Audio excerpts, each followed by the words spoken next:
yin y yang 4 veces. John Wheeler tenía el don de inventar frases llamativas para describir ideas físicas. Agujero negro es un memorable Wheelerismo, como lo es masa sin masa, del que haremos uso más adelante. Wheeler tenía una forma poética de describir la esencia de la teoría gravitatoria de Einstein, la relatividad general, que podemos desarrollar así. La materia le dice al espacio-tiempo cómo curvarse. El espacio-tiempo le dice a la materia cómo moverse. Para nuestros propósitos posteriores será importante explicar y después corregir el pensamiento de que el espacio-tiempo le dice a la materia cómo moverse. Primero daremos alguna explicación sobre el dice y luego ajustaremos un poco lo de materia y lo de espacio-tiempo. ¿Cómo instruye el espacio-tiempo a la materia para moverse exactamente? Su instrucción, según la relatividad general, es muy simple. Sigue tan recto como puedas. En una superficie curva hay una noción de trayectoria lo más recta posible, o geodésica. Las geodésicas, como las líneas rectas de la geometría euclidiana ordinaria, tienen la propiedad de que no hay ninguna trayectoria más corta que conecte dos de sus puntos. Los mismos conceptos matemáticos, curvatura y geodésicas, se aplican no solo a las superficies, que pueden considerarse después de todo espacios bidimensionales por derecho propio, sino al espacio en conjunto, e incluso al espacio-tiempo. Y el genio de Einstein en la relatividad general fue modelar la gravedad de la forma que Wheeler poetizó. Caer u orbitar no es más que la materia haciendo lo que puede para moverse recta, es decir, viajando por geodésicas en un espacio-tiempo curvo. La descripción de Wheeler es maravillosamente sugerente, pero está simplificada en exceso. Después de todo, la gravedad no es la única fuerza que anda por ahí. Para hacer precisa la poesía y hacer aflorar su potencial completo, tenemos que hacerle un par de mejoras. El mantra de la geometría. En el poema de Wheeler, la materia es un pelín demasiado poética. La materia puede tener muchas propiedades, carga eléctrica por ejemplo, pero la curvatura del espacio-tiempo solo responde a la densidad total de energía y momento. Así que más bien deberíamos decir, la energía-momento le dice al espacio-tiempo cómo curvarse. Por otro lado, la gravedad no es la única fuerza que influye en cómo se mueve la materia. Esas fuerzas provocan desviaciones del trayecto más corto posible, la geodésica. Y entonces lo que tenemos que decir es, el espacio-tiempo le dice a la energía-momento qué significa recto en el espacio-tiempo.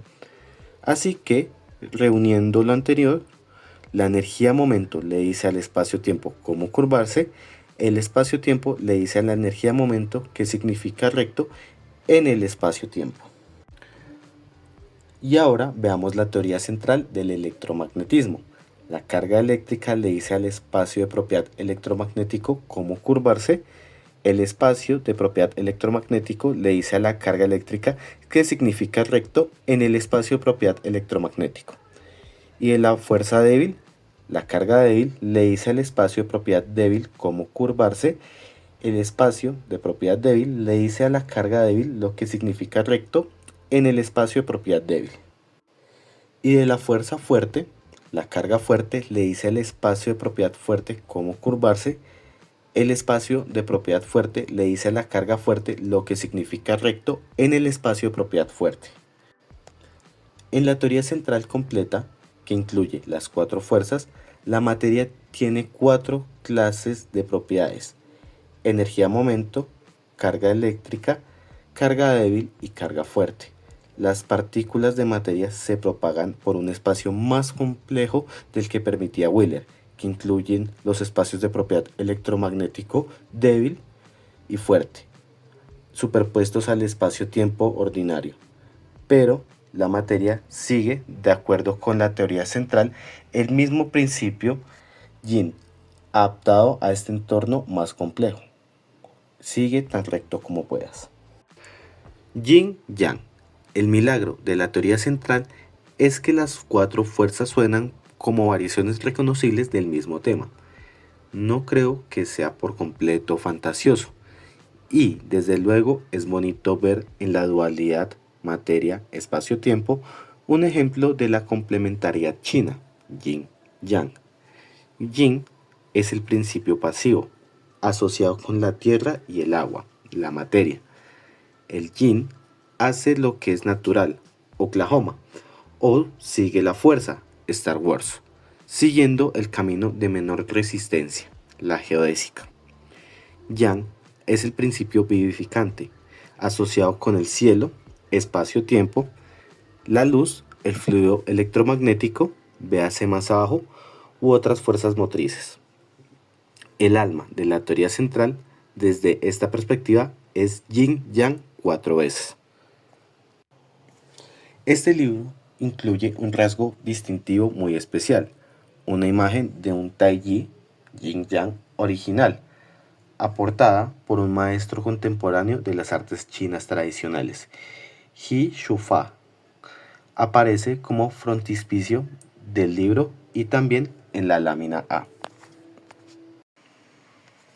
Lámina A.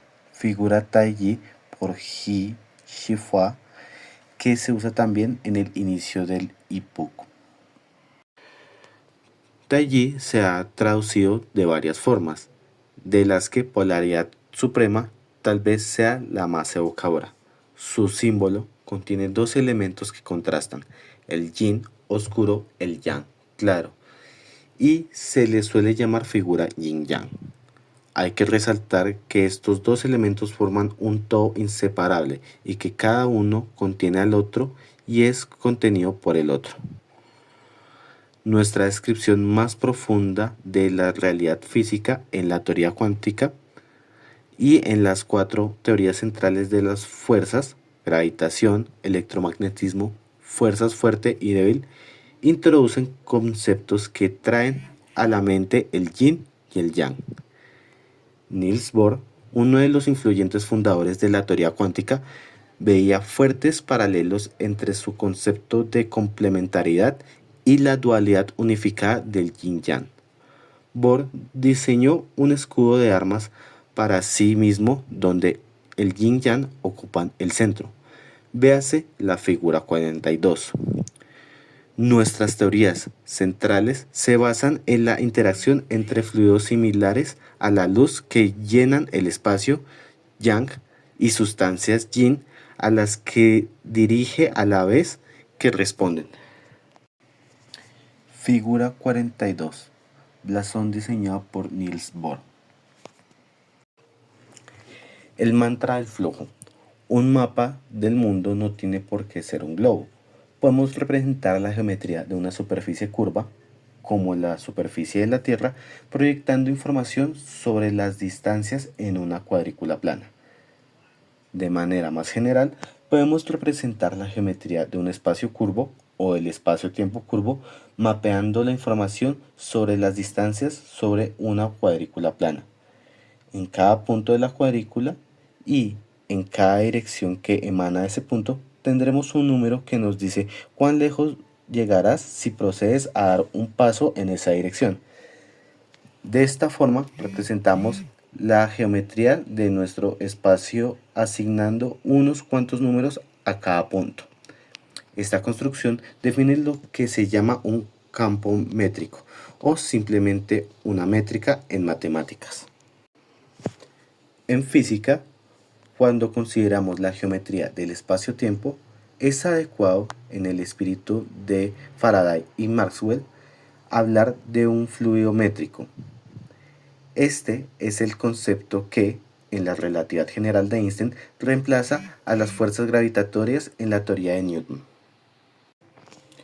Tal y como indica el término fluido, el fluido métrico, de modo muy parecido al fluido electromagnético de la teoría de Maxwell, adquiere vida propia. Por ejemplo, mantiene perturbaciones autosuficientes, las ondas gravitatorias, análogas a las ondas electromagnéticas con las que Maxwell explicó la luz y Hertz lanzó la radio.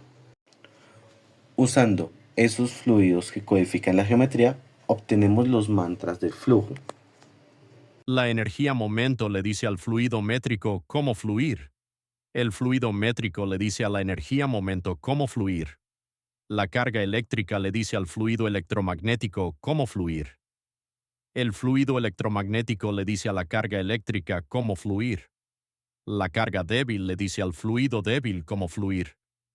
El fluido débil le dice a la carga débil cómo fluir. La carga fuerte le dice al fluido fuerte cómo fluir. El fluido fuerte le dice a la carga fuerte cómo fluir. En cierto sentido, estos mantras del flujo son meras reformulaciones de los mantras de la geometría, pero nos proporcionan nuevas perspectivas. En esta formulación, el yin, materia, y el yang, fuerza, aparecen en pie de igualdad. Cada uno instruye al otro.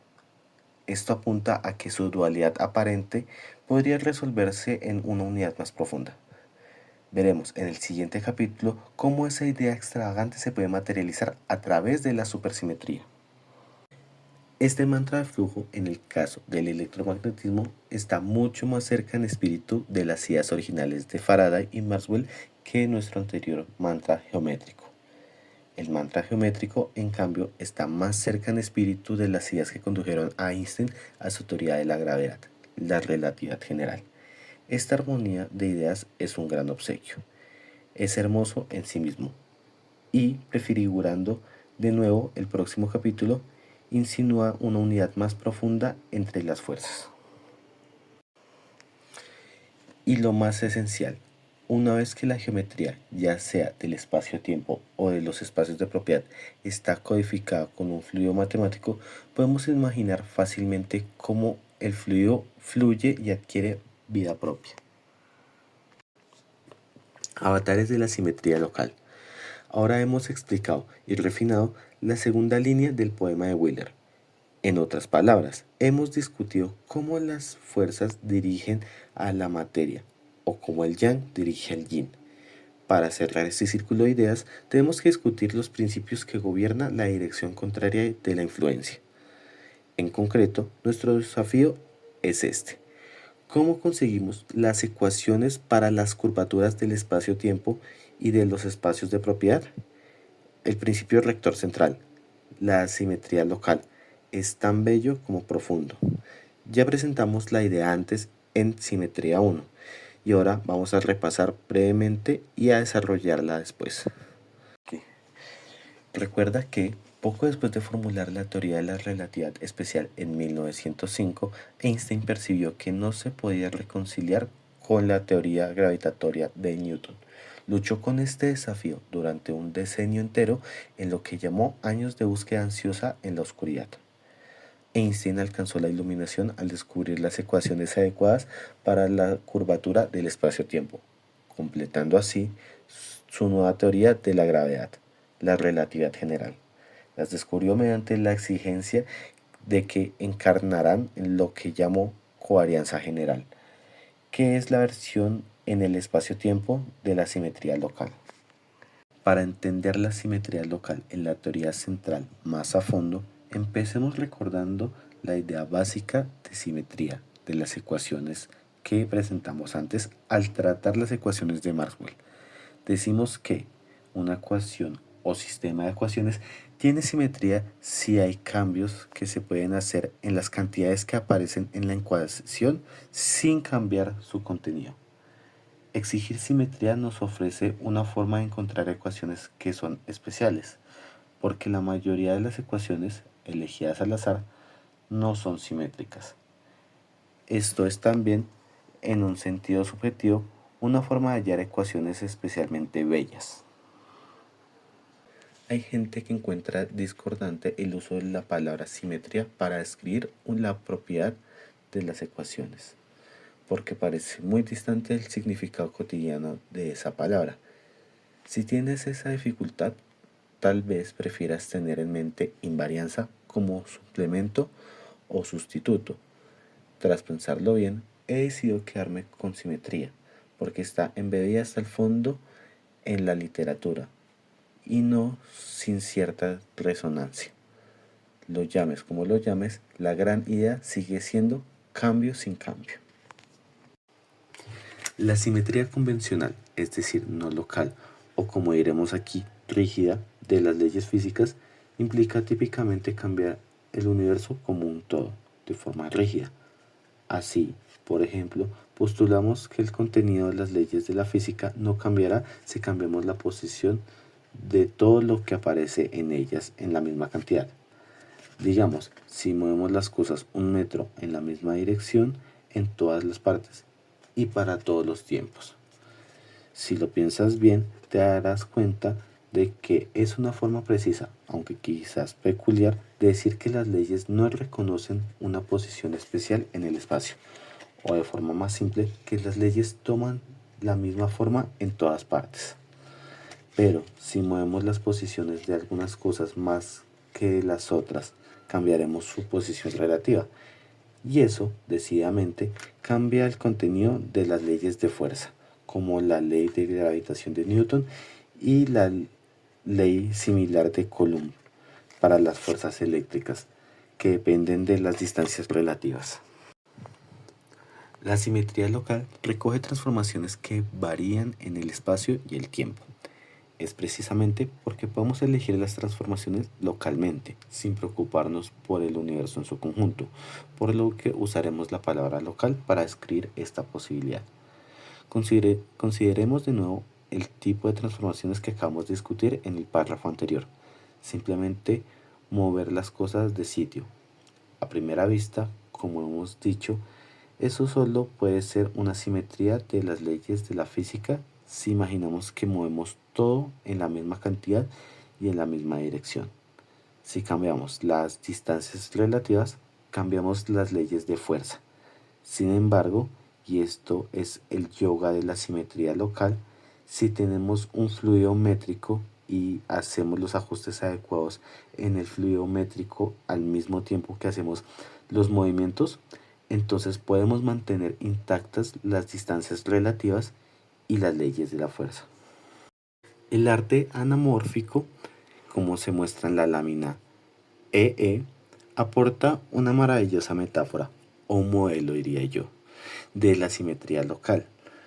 Como hemos visto antes, la perspectiva, geometría proyectiva, es el arte, ciencia del cambio sin cambio que te encuentras cuando miras el mismo objeto, no cambio, desde distintos puntos de vista, cambio. De esta manera, percibimos que muchas imágenes diferentes pueden representar el mismo objeto, pero podemos obtener imágenes más complejas todavía usando el mismo objeto subyacente, si introducimos la presencia de un medio distorsionante, espejos curvados, digamos, o lentes y prismas. En general, cualquier estructura que varía de un sitio a otro y tuerza la luz, introduciendo la presencia de medios, consiguiendo un abanico mucho más amplio de imágenes que representan el mismo objeto. La simetría local es la misma idea, pero aplicada a las ecuaciones en vez de objetos. Lámina EE. El arte anamórfico no solo soporta los cambios de perspectiva, sino también otros tipos de transformaciones más generales. La gama de imágenes que pueden representar una misma escena son bastante mayor e incluyen algunas apariencias muy distorsionadas. Al solicitar simetría local, hacemos fuertes exigencias a nuestras ecuaciones. Estamos pidiendo que unas versiones de esas ecuaciones que parecen muy distorsionadas tengan las mismas consecuencias que las originales. Para hacerlo posible, tenemos que asumir que el espacio-tiempo, incluido cualquier espacio propiedad al que sirva como soporte, está lleno de los fluidos apropiados. Según como quieras leer la situación, podrías decir que los fluidos son responsables de las distorsiones aparentes o podrías decir que las compensan. Son responsables de las distorsiones aparentes si lees del objeto a la percepción, compensan las distorsiones aparentes si lees de la percepción al objeto. En cualquier caso, necesitamos esos fluidos que llenan el espacio-tiempo si queremos tener simetría local. Y para ser unos compensadores eficaces y versátiles, los fluidos tienen que tener unas propiedades muy particulares. En otras palabras, deben obedecer unas ecuaciones muy especiales. De hecho, fue justo demandado una versión local de la relatividad especial como Einstein consiguió las ecuaciones del campo métrico que forman el corazón de la relatividad general, y fue demandado versiones locales de la rotación en espacios de propiedad como C. N. Young y Robert Mills hallaron las ecuaciones que llevan su nombre y gobiernan los fluidos débil y fuerte. Young y Mills desarrollaron el trabajo de Hermann Weyl, que mostró que las ecuaciones de Maxwell para el fluido electromagnético podrían derivarse de esa forma. Cuando pasamos de los fluidos a sus partículas subatómicas asociadas o cuantos, percibimos que la existencia de gravitones, fotones, bosones débiles y gluones de color, los cuantos de los fluidos métricos, electromagnético, débil y fuerte respectivamente, y sus propiedades son consecuencias inevitables y únicas de las diversas simetrías locales.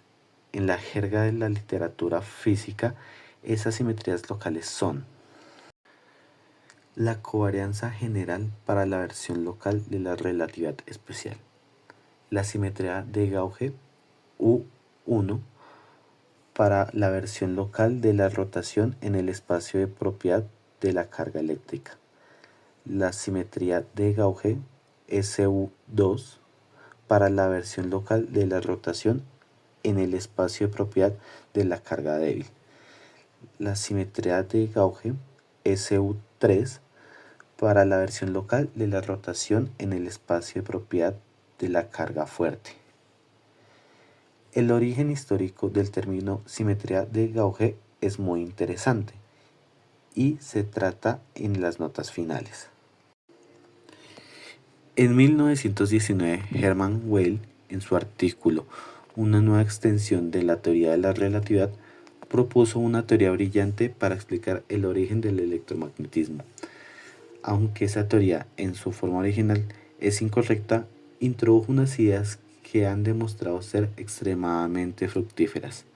De hecho, fue el primer intento de ir más allá de Einstein y de apelar a la simetría local como un principio creativo fundamental para las interacciones no gravitatorias. Como hemos visto, esa estrategia, materializada con diferentes tácticas, conduce a nuestra teoría central. El término simetría Gauge es un vestigio de la teoría original de Weyl. Como hemos expuesto, la idea esencial de la simetría local es el requisito de que muchas imágenes diferentes del mundo representen el mismo contenido físico. Si queremos que una amplia variedad de estructuras distorsionadas del espacio, tiempo y las sustancias sean visibles, es decir, si queremos que el comportamiento que percibe cada una de ellas sea físicamente posible, debemos introducir un medio que permita, o podríamos decir, cree las distorsiones. Véase la lámina EE y la figura 33 para un equivalente visual de esta idea. Lámina EE. El arte anamórfico no solo soporta los cambios de perspectiva, sino también otros tipos de transformaciones más generales. La gama de imágenes que pueden representar una misma escena son bastante mayor e incluyen algunas apariencias muy distorsionadas. Figura 33. El proceso de creación del arte anamórfico. La clase de medio que necesitamos está estrechamente conectada con la clase de distorsiones que elijamos llevar a la práctica. En su teoría, Weyl postuló una simetría de escala local, es decir, postuló que se podía cambiar el tamaño de los objetos de manera independiente en cada punto del espacio y, sin embargo, obtener el mismo comportamiento. Para hacer viable esa idea escandalosa, tuvo que introducir un campo de conexión que hiciera de calibre, Gauge. El campo de conexión de Gauge o de calibre nos dice cuánto debemos ajustar nuestra escala de longitud o recalibrar nuestras reglas de medir cuando nos movemos de un punto a otro.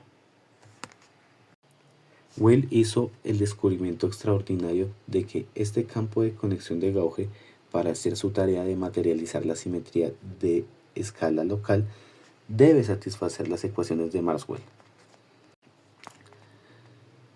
Deslumbrado por este aparente milagro, Weyl propuso identificar su campo de conexión matemático ideal con el campo electromagnético. Por desgracia, aunque el campo de conexión de Weyl es un ingrediente de la simetría de escala local, no es suficiente para asegurar esa simetría. Otras propiedades de la materia, como las dimensiones de un protón, nos dan unas escalas objetivas de longitud que no cambian cuando nos movemos de un punto a otro. Ni Einstein ni otros dejaron de percibir las deficiencias de la teoría de Weyl. Pese a su brillo visionario, la teoría parecía destinada al olvido. La situación cambió, sin embargo, con la emergencia de la teoría cuántica. En ese contexto, la carga eléctrica se asocia en un espacio de propiedad unidimensional que vive encima del espacio-tiempo, como hemos tratado en el texto principal. En 1929, Weyl aprovechó esa apertura, reviendo su teoría de gauge en una forma modificada. En la nueva teoría, las transformaciones de la simetría local no son cambios dependientes del espacio-tiempo en la escala de longitud, sino rotaciones del espacio de propiedad eléctrica. Tras esas modificaciones, conseguimos una teoría satisfactoria del electromagnetismo. Décadas después se percibió que aplicar una simetría local dependiente del espacio-tiempo bajo rotaciones en otros espacios de propiedades mayores nos dan también teorías satisfactorias de las interacciones fuertes y débiles. En honor a la visión pionera Weyl, los físicos llaman a todas las teorías de este tipo teorías de gauge. Podemos resumir nuestra discusión de forma memorable y con justicia, como sigue. Los gravitones son los avatares de la covarianza general.